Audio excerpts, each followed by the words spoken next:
Welcome back. For someone born with a heart condition, life can be filled with compromises and moments sitting on the sideline. Andrew Weidman grew up that way, watching as others played sports and never really feeling 100%. But thanks to a new heart, he has a whole new life. Fox 4's Abby Eden has the story in this health report. Vicky, What?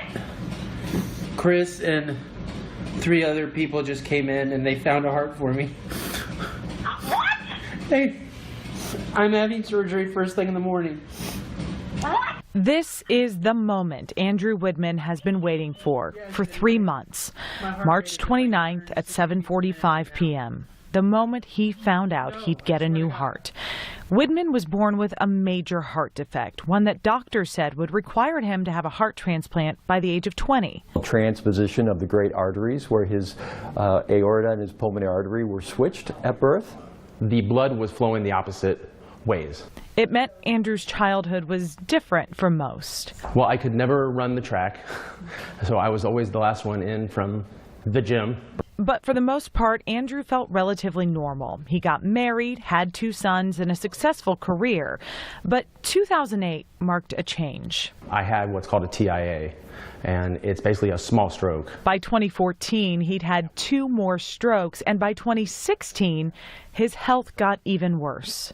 Over time, because of that correction, one of his heart ventricles weakened and caused him to develop congestive heart failure. In 2016, I was leaving work in the early afternoons. I was coming home and I was getting in bed. A big thing was I could not walk up our steps. And we lived downstairs in our and so they had to come downstairs to give me a kiss, and that was tough. On December 29th, Andrew's doctor had the conversation he knew would happen eventually. He needed a heart transplant, and soon. At 7:45 on March 29th, he found out he would be the 745th heart transplant recipient at St. Luke's Hospital. I'm having my transplant first thing in the morning. What? They found me a heart.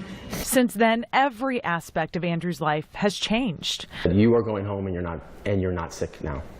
For the first time in my life, I could say that I'm not actually sick. He got a new license plate, 745, for the time of day he found out about his heart.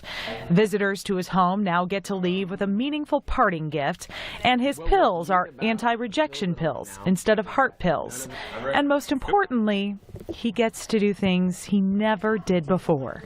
Well, it's something that I don't know, so it's new. You know, we get to walk around our block. I went to look for bikes yesterday for the first time, and to play catch with my sons again, and to be able to just go and watch my son play baseball, and to do everything else is just great. And while his heart has always been full of his love for life, the new heart gives him a chance to finally live the life he loves.